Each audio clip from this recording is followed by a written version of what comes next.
Vlogs بنانا شروع کر دیے. نہاتے ہوئے اندر سے آواز آتی ہے میرے کپڑے لانا. لوگ اسے دیکھ رہے ہیں, کہتے ہیں دیکھو میں یہ چھوٹا میرا پیارا سا نواسا چڈی بھی صحیح نہیں پہن سکتا, پھر اس کو چڈی پہنا رہے ہیں, وہ بھی دیکھ رہے ہیں لوگ. یہ بھی ولاگ ہو رہا ہے اور اس پہ بھی کما رہے ہیں. لوگ بتاتے ہیں آج میری بہن اسکول جا رہی ہے چھٹیوں کے بعد, کیوں بیٹا دل نہیں چاہ رہا نا, اب وہ اپنی بہن کو بھی دکھا رہا ہے. اس طرح سے باہر تو ہم سمجھ میں آتا ہے, یا ان ممالک میں تو سمجھ میں آتا ہے جن کے کلچر میں یہ چیز ہے, لیکن یہ پاکستان میں ہو رہا ہے, مسلم ممالک میں ہو رہا ہے, عرب ممالک میں ہو رہا ہے. کتنے لوگ ہیں جو غزہ کے ظلم پر جو ویڈیوز آتی ہیں وہ شیئر کرتے ہیں. کتنے لوگ ہیں جو کہتے ہیں میں خرچ کر کے لبنان جاؤں گا. کتنے ولاگرز ہیں جو کہتے ہیں میں خرچ کر کے فلسطین جاؤں گا. کتنے لوگ ہیں ولاگرز ہیں جو کہتے ہیں میں خرچ کر کے افغانستان جاؤں گا. کتنے لوگ ہیں جو کہتے ہیں میں ولاگ کر کے لیبیا جاؤں گا, شام جاؤں گا, وہاں غریبوں کے ساتھ ولاگ بناؤں گا. کتنے لوگ ہیں. کئی ایسے یوٹیوبرز ہیں جو بہت اچھا کماتے ہیں. میں کہتا ہوں اللہ آپ کو اور دے اگر آپ حلال طریقے سے کماتے ہیں تو, لیکن آپ اپنی گاڑیوں کی تو نمائش کر رہے ہیں, دیں ان کو بھی جن کو ضرورت ہے, اور اس کو پھر آپ یوٹیوب پہ یا سوشل میڈیا پہ ڈالنے کی ضرورت نہیں ہے. ہمارے تاجر کتنے کمرشل ہو گئے, پہلے چھپتے تھے, خاموش رہتے تھے, اب تو سحر اور افطار کی جو پارٹیاں ہوتی ہیں اس کے لیے باقاعدہ ڈریسز سلوائے جاتے ہیں, 2 پیس سوٹ سلوائے جاتے ہیں, امپورٹڈ جینز اور ٹی شرٹ منگوائی جاتی ہیں, اور خواتین بھی نئے نئے ڈریسز بنا. کیوں؟ فلاں کے ہاں افطار پارٹی ہے, فلاں کے ہاں سحور ڈنر ہے, اور یہ سحری کے ڈنر افطار کے, اور تکمیل قرآن کے جو پروگرام ہے وہ بھی کمرشل ہو گئے. اچھی بات, آپ اپنے گھر پہ قرآن پاک کا ختم کریں, آپ کا ہی کا کوئی رشتہ دار بچہ یا نوجوان ختم قرآن کروائے, کتنی اچھی بات, ترغیب ملتی ہے. دلوں کے حال اللہ بہتر جانتا ہے. میں حسن ظن رکھتا ہوں کہ آپ کی نیت اچھی ہے, لیکن یہ بھی فیشن بنتا جا رہا ہے.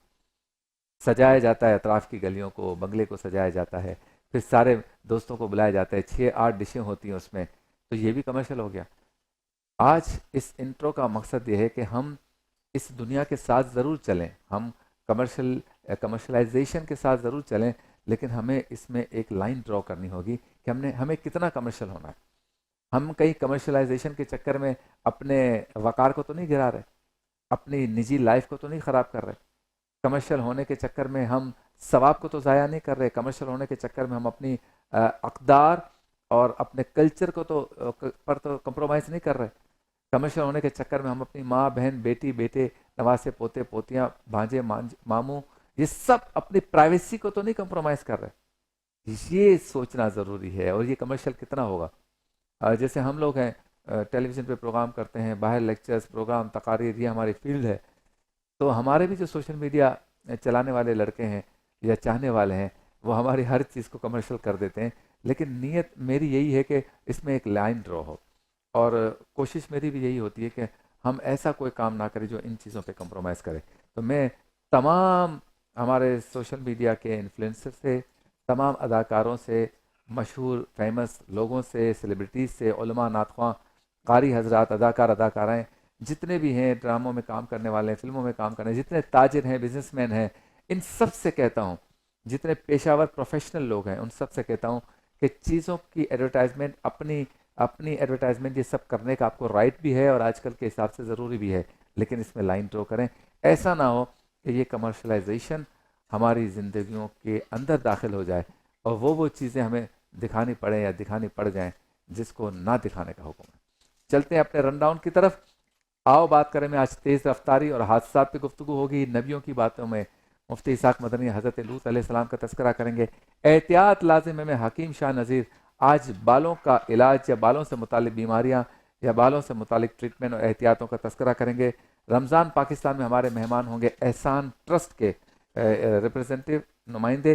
افطار مزیدار میں شیف اسد بنائیں گے چکن ویجیٹیبل ایگ رول. عالم ٹائم اور ورفان علیہ کا ذکر چلے گا ساتھ ساتھ, اور عالم ٹائم میں آج امام حسن رضی اللہ تعالی عنہ کا تذکرہ کریں گے. عظیم شخصیت. میں تو کہتا ہوں نوجوان اگر چاہتے ہیں کہ وہ ایسے بنے تو حضرت امام حسن کی سیرت کا مطالعہ کریں.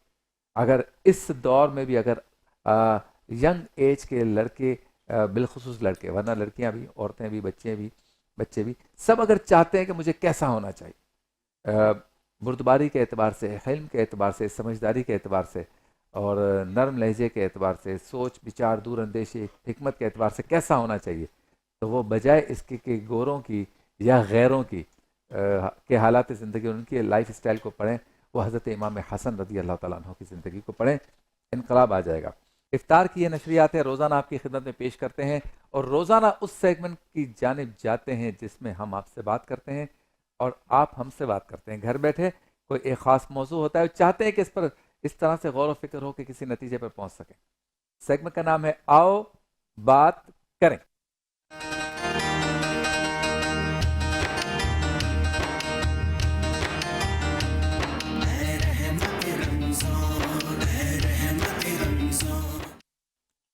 تیز رفتاری اور حادثات، یہ ہمارا آج کا موضوع ہے۔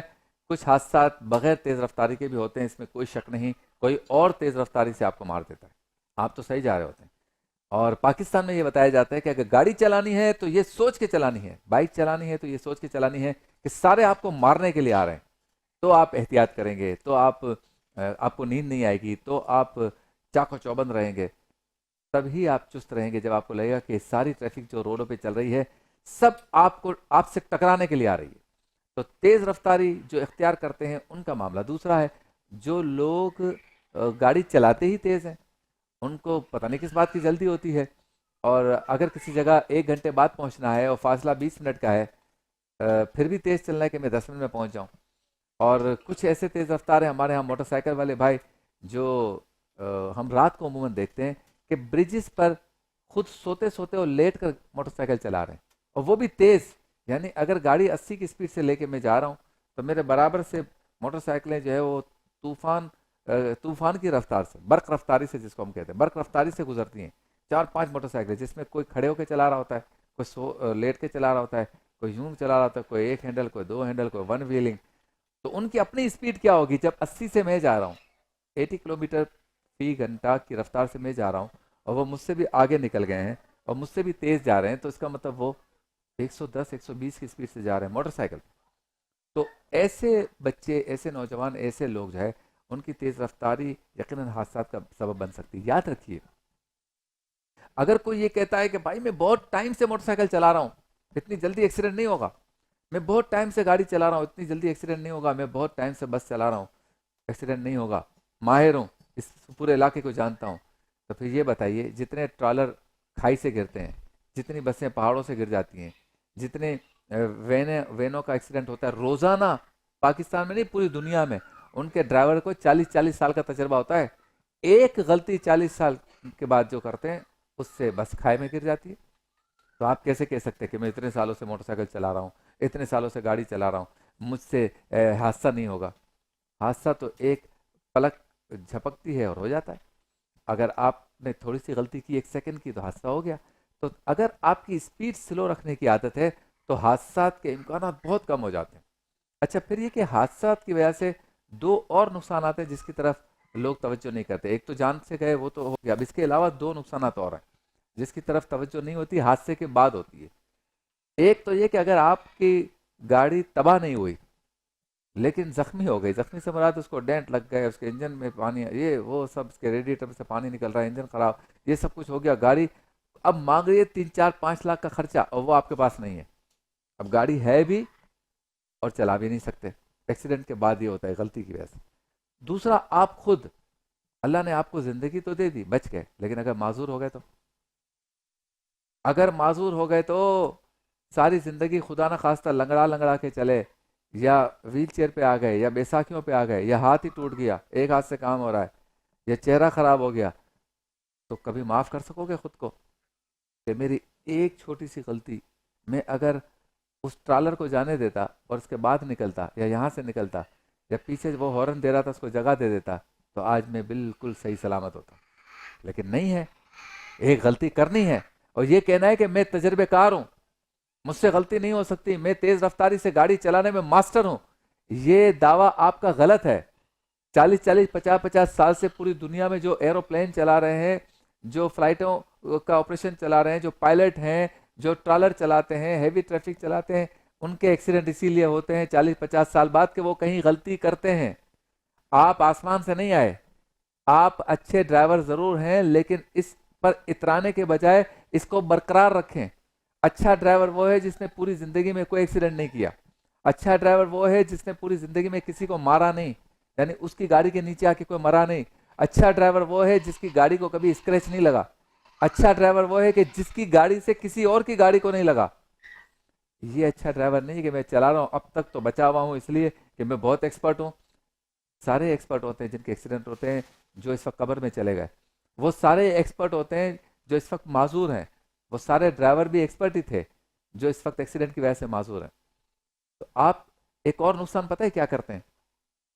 آپ تیز رفتاری کر کے اگر آپ اس دنیا سے چلے گئے یا آپ معذور ہو گئے تو آپ تو برباد ہو ہی گئے, آپ پوری فیملی کو برباد کر گئے. آپ اکیلے کمانے والے تھے. آپ کو پتا ہے آپ کے اوپر کتنی ذمہ داری ہے.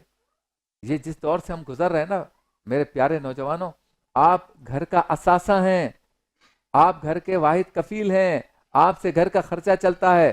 لہٰذا اگر معاشرتی برائیوں میں گئے, اچھل کود میں گئے, تیز رفتاری, ون ویلنگ اس میں گئے اور کبھی ایکسیڈنٹ ہو گیا, کہیں اریسٹ ہو گئے, کوئی اور معاملہ ہو گیا, کوئی اور غلطی کی وجہ سے زندگی بھر جیل میں چلے گئے یا دنیا سے چلے گئے یا لنگڑے ہو گئے, خدا نخواستہ معذور ہو گئے, آپ کے گھر والوں کو کیا ہوگا؟